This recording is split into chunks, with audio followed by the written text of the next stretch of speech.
The Gentlementor. Yeah, I do though. I was never, in my formative years, my mom never drank. She stopped drinking by the time I was 4, so I don't remember any of the drinking. And she didn't start again till I was 20. So during my life, that's why I believe I'm not an alcoholic, because I wasn't around it. Nobody drank in my house while I was growing up. Yeah.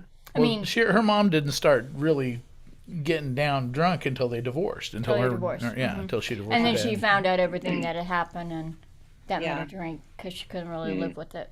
That was how she coped. Yeah, that she brought that man into the house and then went to work and left him alone with her family, with her girls.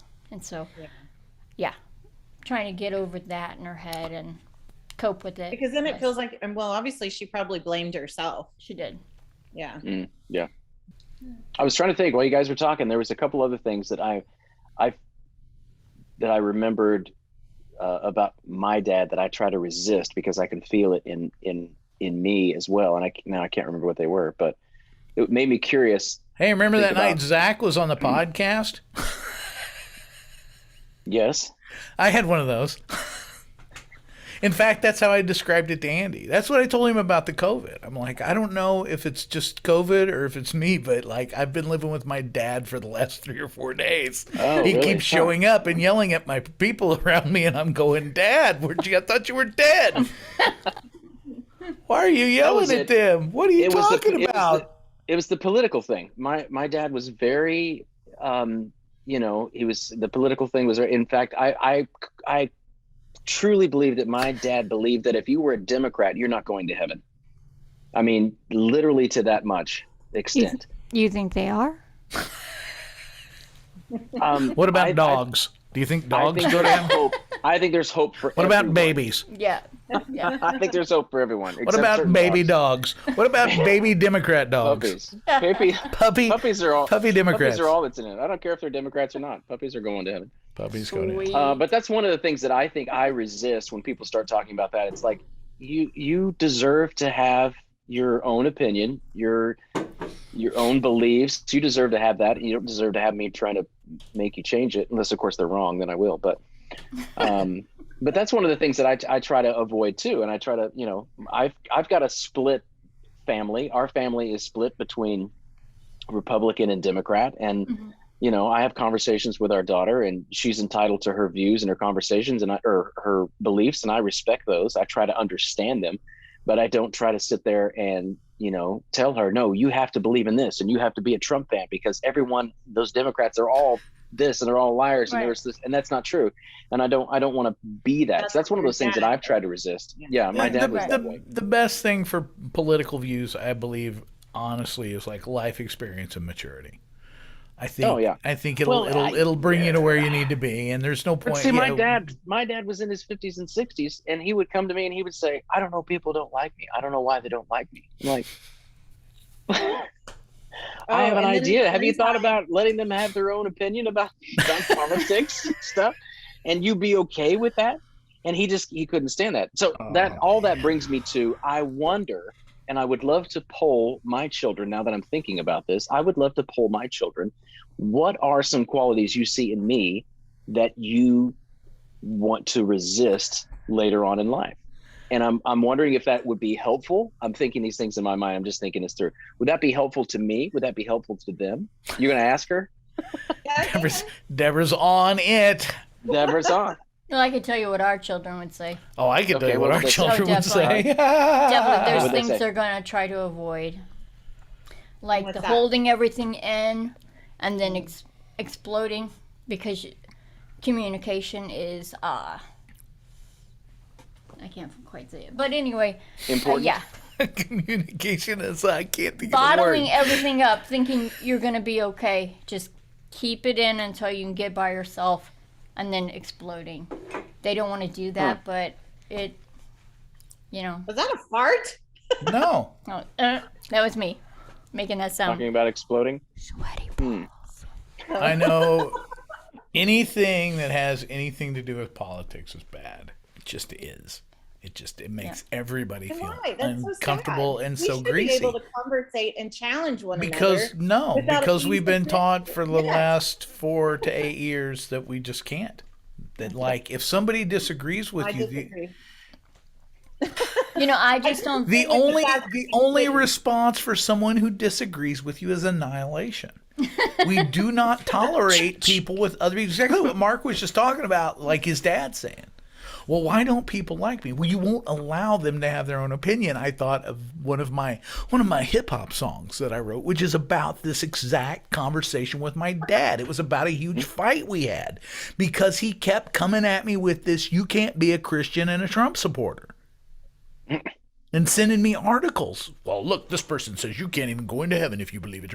And all this stuff. And it was just like, dude, we had such a horrible relationship throughout our entire lives. Mm-hmm. And we both did shitty things to each other. But some of them were exceptionally shitty. We've gotten past all that because we've had a lot of people die. We've restored this relationship. Yeah. And this is what you're going to do to it? This is the value. You're just ready to throw it down so you can be right about politics. And that made me turn my stomach on it. All of it. Lexi says, are you really going to make me type all that out? No. Oh, wow. Wow. And then she goes, ha, ha, ha, ha, ha. Wow. I said, no, come on up and tell me then. Oh, no. I She's gotta already been change on all the the podcast. graphics again. Did you watch the one today? I haven't watched the one today. I saw the things on it. That's the one with them on it. Yeah. Yes. Yeah. I think that's great. What's It looks today? good. The girls. We girls. had the Eli and Lexi and I can't remember the other girl's Leah. name. Yeah, you Leah. were out of town. You were out of town that week, and we recorded. And then I got on the phone because we were talking about kids and stuff. I got on the phone because Lexi had her friends over. They were painting pottery, and so I got on the phone. I said, "Hey, Lexi, ask her a question." And they all just came in, and so I just rendered I just rendered the whole thing to them, and Doug asked them some questions. It was good. I need to go. I need to watch it. Yeah, it was good. See how. I watched about half of it, but it involved young girls, and my mom can't hear young girls' voices, or she has to make noises of old ladies. Okay. Yeah. Yeah. I'm like, I started. You guys, Deborah may have. I'm Downton Abbey. Anybody? Downton Abbey. I love it. Okay, Mom. Oh my gosh, I'm Huge. obsessed. You'll have to. Yeah. You'll have to shoot. We got her a 3D Downton Abbey puzzle for Christmas. Oh. She's building Probably on been having the pool fun. table. So they've got the new series on HBO, the Gilded Age, and we started watching that with her because she enjoyed that. And I'm watching it, and I can't. Well, I mean, other than they're really old women who are really rich, and that is not my mother and her sister, but how much I'm reminded of them as I watch this thing, and just that kind of snotty old woman attitude. Mm-hmm. It's like you don't have to be a rich snotty old woman to be a snotty old woman at all. That's the stink about growing old, man. Just people you know and other people you know that they know start dying and passing away. Yeah. I think I was talking to Kelly and I told him, like, yeah, I had a really horrible realization a couple weeks ago. He's like, what? I'm like, I was just thinking like how, like you and me and everybody we know, like, okay, so you're going to get one or two phone calls. Either you're going to get a phone call or they're going to get a phone call one day that you're dead. Or you're going to get the phone call that they're dead. I mean, everybody you know. Mm-hmm. I was just thinking about that. It's like, man, you think about the worst stuff.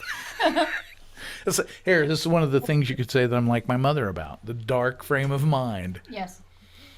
She'd always say stuff like, don't hold on to that way you'll fall down and put your eye out. Yeah, she was a fall. Or put your eye. Yeah, she could imagine the worst possible worst injury from anything you were playing with. You know, checkers. You could put your eye out. Yeah, you could accidentally swallow them. And you could swallow a Lego. Choke. To death. Don't laugh while you're playing with Legos. You Choke can on your inhale own one. vomit. Yes. Yeah. Yeah. Man, I know. I'd much rather inhale a Lego than step on one with my bare feet. One thing. That's for sure. Yeah. I am grateful that you're not like either of your parents, Mark. You aren't a hypochondriac like his mom and sister are. And then the opposite with Mike, his dad, I'm not sick. I'm fine. As he literally his Your leg fell off. Yeah, exactly. It's like Just a flesh wound. Flesh wound. It's only a flesh wound. for Mark is realistic. If his back hurts, he says, "My back hurts. I need to do something about it." He doesn't complain. He doesn't cause it to, knock him down for 2 years. He just wouldn't admit to it. He just wouldn't admit to it. But those Actually, he's gotten better about it. I have. I've gotten better Okay, about good. complaining. I'm glad to hear I'm it. becoming a better complainer. Nice. So proud. That's one of those things. So many nights that I labored hoping you would learn to worry and complain, and That's one of those things on both sides that I'm very conscious about. That I there are times when I'm like, I don't want to do anything. I just want to be, cared for. I don't want to do anything. I want to be completely lazy. But I'm like, no, I can't be that way. And then there are times where I'm like, welcome no, to the world I'm of fine. me. Everything's about it. But I see my parents were both sides of that spectrum, where it was like, oh no, nothing's ever wrong, But they were and everything's wrong, and all the time. all the time. Yeah. Yeah. What are you What did you saying, say, Deborah? Deborah? They're both very extreme ways to go, where I think you've gotten a good medium, because you come to realize, no, my back really hurts, but I'm going to take care of it and do what needs to be done and then get back to work, Yep. But I think it's okay to have those days of laziness and just want to be cared for. I don't think there's anything wrong with that, as long as it's not becoming a daily ritual, and then you have the whole state thing, and you could go and get a job. I could easily let it be excessive on either side. It feels like that I'm just holding that by A thread. it's a big ship that I'm holding with one rope on the dock. As long as you got the one rope, cool. But at any moment it can pull me out to sea, and It could, but you're good. You for got it. now. You can swim. You got like to this. swim. You love to swim. Yes, I love it. Yes. It's wonderful. That's everything that I do nowadays. It's like going, okay, I know I don't like this. Can I change my mind about it? Can I make myself like it? Can I make myself at least think it's not as horrible as I think it is right now? Can I reduce the awfulness of how bad I think this is? How's that working out for you? Mixed results. It works better in some areas than others. I find that. I found the other night you posted your watch thing, and it was funny because the night before we shoveled our driveway, which was a near-death experience, but it was a lot of fun. It was kind of the winter version of moving Isabel. And It was like two old people who might die doing this. We don't know. It's a little dicey. Well, they would come back from the driveway. Don't. And you're laughing, but it should have been a whole reality this series. It could have wasn't. been. We really thought we might die. So yeah, there's moments like that, and it's like, wow, that was not fun. We lost your audio there, Doug. For a second. Sorry. Yep, it says you're back. It says my internet connection's unstable. You're back. Welcome to the team. Yeah. I don't remember what the crap I was talking about, but it don't matter. Deborah started on something. Well, I was going to say, it reminded me of the story that Donna was telling me, that Lucas went out to get the mail for her. And when he went out, he slid on ice and fell. And Lucas, hold on. For our viewers, those listening, you need to give a little backstory about Lucas. Just a little. Okay, well, Lucas is our nephew, Mark's sister's son, and he's autistic. And he's 18, has a grown man's body, but still tends to act as a child at times. So like most 18-year-olds. Yeah, basically. 40-year-olds. Males. And so anyways, he goes out and he slides and he falls backwards, and he's just laying there and he's screaming as like he died. And the next thing Donna hears, there's this pounding at the door, and it says, "There's an emergency. It's an emergency." And it's a lady, her next door neighbor, said, "I called 911. Your son is laying on the ground screaming." And she was like, "What? He can get up." So she walked out there and said, "Lucas, get up." And he said, "I fell." And she said, "I see that, but get up." And so he got up and anyways, it was just really funny because it was just It sounds hysterical, and all I can think is you guys need to call TLC. You've got a gold mine on your hands. Life with Lucas sounds like a hit reality show. There's no more Honey Boo Boo. Yeah. Live with Lucas, baby. You guys should cash in. Yeah. Oh man, that's Put that boy on a paying basis. Donna Mama. maybe we should Mama Donna. Mama Donna. Mama Donna, Live with Mama Donna. Lucas. Wow. Well, she's on her oxygen tank coming out. Yeah. I don't know if I want that. I don't know if I want that. We saw how the Duggars things all turned out, so maybe we don't want to be on TLC. We won't be on it. Oh man. You don't have to be on it. You get one of them executive producer credits. That's what you're looking for. Yeah. So what were we talking about? Dads or something? I can't remember. Yeah. Well, the last was how you felt old trying to do the driveway. Okay, That's so why. yeah, I couldn't remember. I was going somewhere with that, but I forgot where I was going with it, so it doesn't matter. I did have a question I thought of earlier I wanted to ask, because we talked about like your dad's and your husband's thing. And I was wondering about how much like what you saw, and I realize this will be more limited for you, that what you saw of your dads that you wanted to see your husbands do as dads, or what did you see your husbands do as dads that like fit into that? When you looked at your dad as a father in your youth, later in life when you had children, did you find yourself expecting your husband to be like your dad or to do things the way your dad did? I did Maybe not that's a better way to expect say it. I did Okay. not expect it. And honestly, when No. Please, dishonesty here. Sadly, what I recall is things I did not want my husband to be like my dad. And one of his biggest pet peeves for me was because my dad was retired Air Force and he worked in the police department in the Air Force. He was a detective as well. And so it didn't matter where we were. You were already busted. Yeah, well, exactly. We would literally be sitting in a restaurant. I'll never forget. We traveled from home, which was in Oklahoma, to Arizona every year. And we were at a Dairy Queen in the middle of nowhere. And this two guys meet in the parking lot. And we're just sitting there as a family eating. And he's looking out and he goes, "Oh, they're about to do something they're not supposed to." Yep, there's the exchange. I mean, like he's giving me word for word what they're doing. Play by play. I remember sitting there going, "How rude! Why are you judging them?" Because in my mind, he was telling me what they were doing, but that's not how I took it. In my mind, it was more like he was criticizing them and judging them. Oh, sure. I was like, how do you know that's what they're? Maybe that's not what they're doing. Maybe they're just hanging out. Blah blah blah. Man, I've heard things like that out of my own child's mouth. So yeah, I know exactly what you're talking about. Well, it really irritated me. And so that was one thing that, because he did it all the time. And if I How had old a were you, boyfriend, Deborah? I was probably early teens, Really? 13, 14, something like that. And immediately when I had a boyfriend, it was an immediate, you can't talk to him. So-and-so said that it does this and he does that. And, and I'm So like, how old would you say you were the first time you had fun?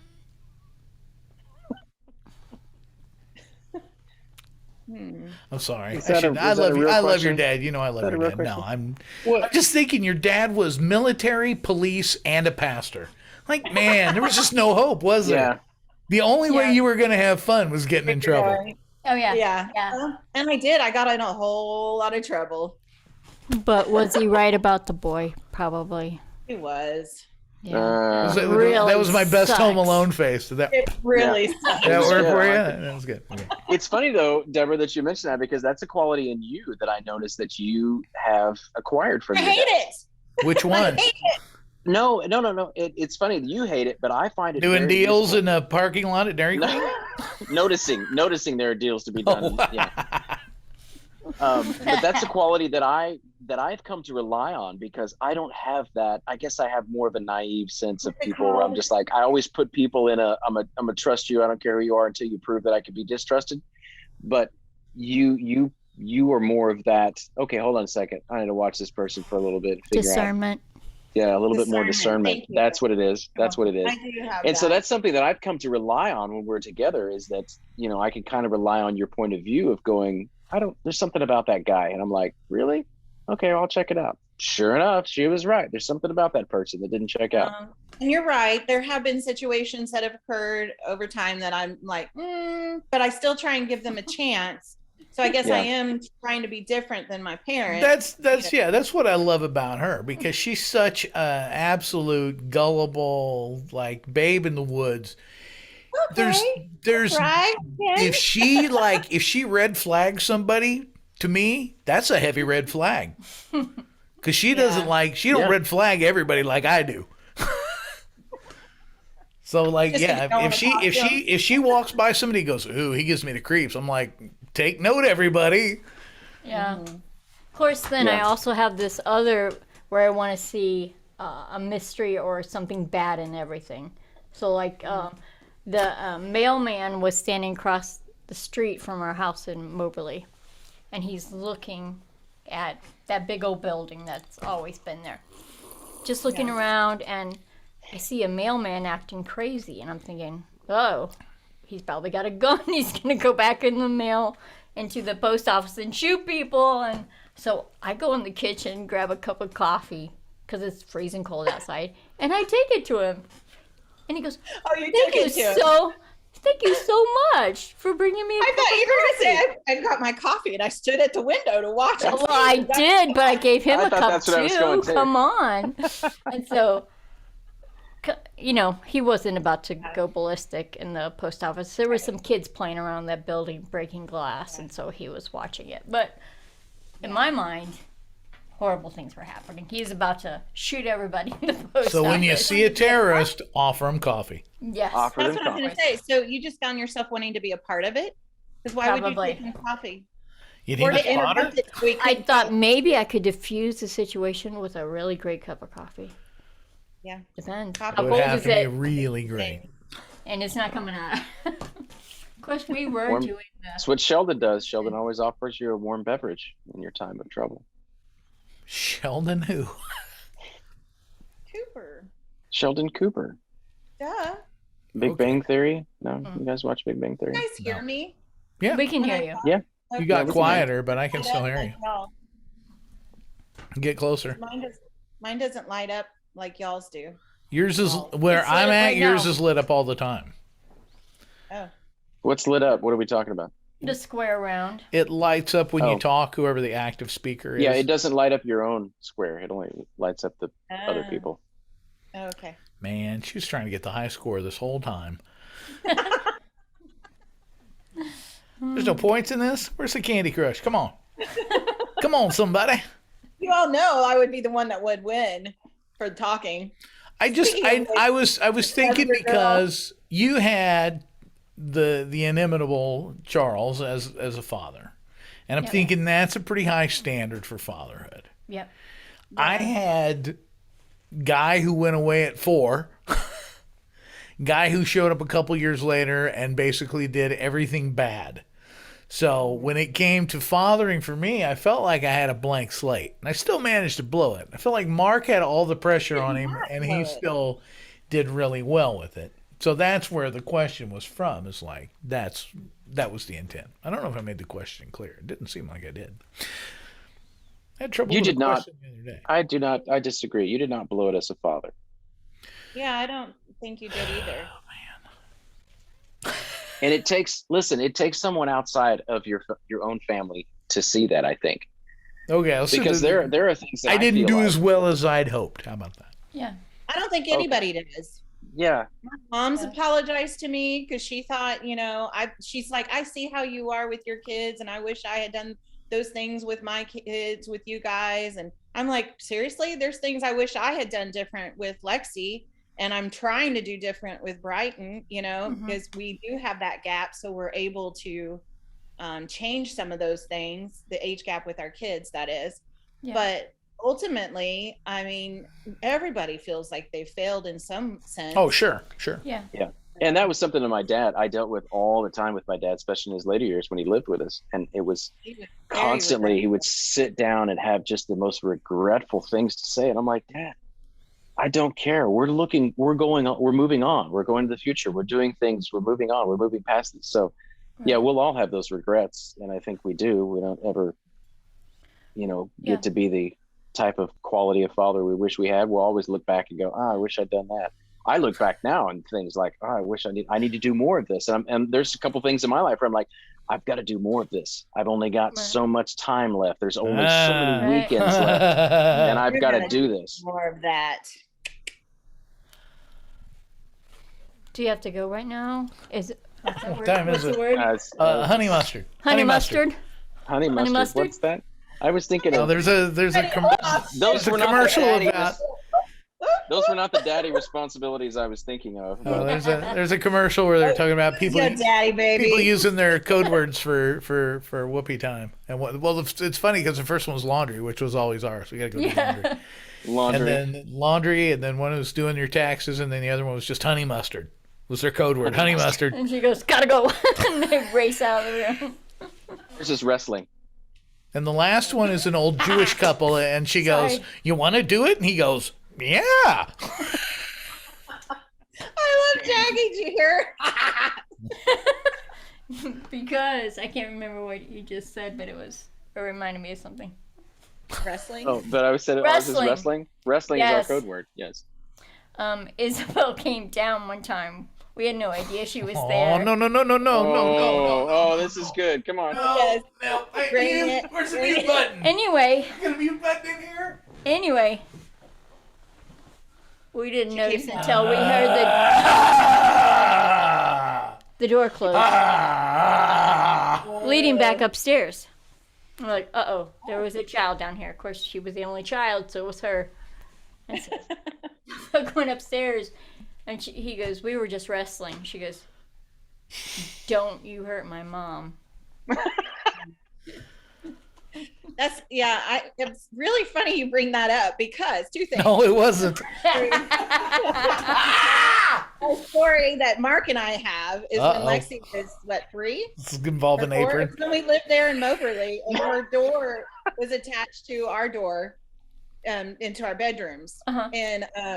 And we always kept it closed, but of course it wasn't great soundproof. So she comes walking in crying in the middle, and we stopped, and I'm like, what's the matter, baby? And she said, you all are wrestling without me. Hilarious. And, oh my gosh, we laughed so hard. Oh. It was so funny. Okay, second thing was this morning I was having coffee with some of my friends, and they were talking about the same thing. All of us have the same. All of us have the same story. So she was telling me about her daughter. She said all of a sudden she very quietly heard or felt this small hand on her arm, and it freaked her out. She's like, It would. She's like, how long was she in here? Anyways, it's amazing to think of Native American peoples. I'm sure other indigenous people and people in we talked about even people right there. Yes. Yeah. And they used to live in the same bedroom. It's just it's part of life. Yeah. It's part of life. Yep. You poop together, you do it together. There's just no partition. It's like, oh man, I'm glad I was born American. Well, I don't even think it's just American because, I guess I see what you're saying, because Americans were the ones that brought on the shame feeling of being naked. And Well, we didn't create that, man. We're definitely the people who are in your house, in your bedroom, in a car, in a hotel, somewhere where I don't have to watch. I'm not ashamed of being naked. I'm not wearing pants right now. So I know. That's what I expect of me. It's Tuesday night. Tuesday night is known for pantslessness. Pantslessness. At least among the bros. Someday, are you going to not want stairs? I already don't want stairs. Everywhere I go, I'd like to not have stairs. Can we arrange that? Is that a thing? Nope. Is that a concierge deal? How do I get that? I just feel She's not. I love her. Here. I think she's great. She is. But there's times when we just need to separate. She Separation. needs to have her own space. We need our own Sometimes you need to space. have the noisy sex. You can't always have the quiet sex. Yeah. It's just how it is. Sometimes you need to have a conversation where you use all the words you need to use, and you don't need anybody listening in the other room that's getting upset about what you're talking about and how you talk about it. Yeah, it's How do you it's guys have quiet experience. sex? That's why Mark and I moved to the basement because We have 4 when Mike was fans here. and the TV running. It's Yeah. not actually quiet. It's somewhat camouflage, audio camouflage. No, you need to not camouflage it. Then she won't want to come back. It I wouldn't want- bother you know. her. It wouldn't bother her in the least. you're She right. would think it was hysterically She funny, and she would. would make We told jokes you and the fun story, about right? it. You told About- no, you didn't tell us Which what story. She's not another story with you. There's another story. Yeah. Oh yeah, the time when we were dating and we lived in Kirksville. We came home and brought our laundry, and she washed it for us. And I was gonna do it, but she washed it all for us, folded it, put it in our basket for us, and then handed us money. No.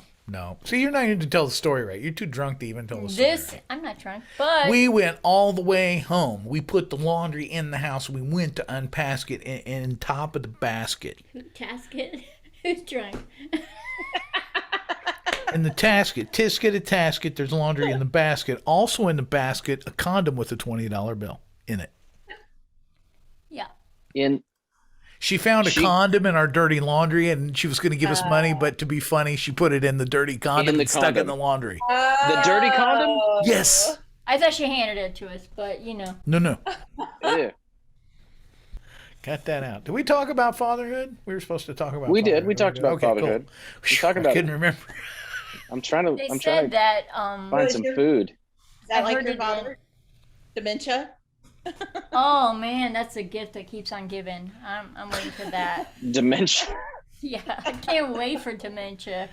Woo, sounds awesome. I've already warned my kids about that. We have talked about like funerals with our kids. Yeah. And I told them like, do what's cheap. Take the money, go on a trip, do something fun. Yeah. Agreed. Don't Leave the body blow in the money. house and go. I told send us to the body. Send me to the body farm. I don't care. I'm no longer there. You have to pay What? to donate your body. You still have to pay. That's at the body farm. Not the body farm. What's a body farm? Body farm's a forensic lab where they like study the effects of different situations on like decomposing bodies. They, like put them out in a field or put them in a barrel or wrap them in a carpet, just to see how they decompose over time. So when they go to study murder cases, they have like a base to kind of look at them. Interesting. Can you decide how you want your body to be farmed? I don't know, and that would be it would add an appeal layer to it. Now again, I don't really care. But at the same time, I want to do that because I don't want to be buried and I don't want to be cremated. And I'm like, well, I'm not going to be there. Why do I care? I'm like, I don't know, but I do care about those two options and I'm not into them. Why does it bother you, or why do you care? I don't know. But it does bother me. Yeah. On some level, if you say, we're going to cremate you, I go, I'd rather not. And if you go, we're going to bury you, I'm like, I'm not into that. Yeah. Like, if you're going to go lay me out in a field, so I told him the other day, I'm like, my dream of death is like, I know I'm going to die an hour ahead of time. And I go out into the woods somewhere and find a quiet place and just lay down. That's what I would like. So you actually want wolves to eat you? It wouldn't bother me. And I maggots. don't want to be, it's going to happen anyway. Yeah. I don't want to be closed in Not a if you're box, cremated. in a thing, and then you're cremated. I don't want to be burned. I have fire fear.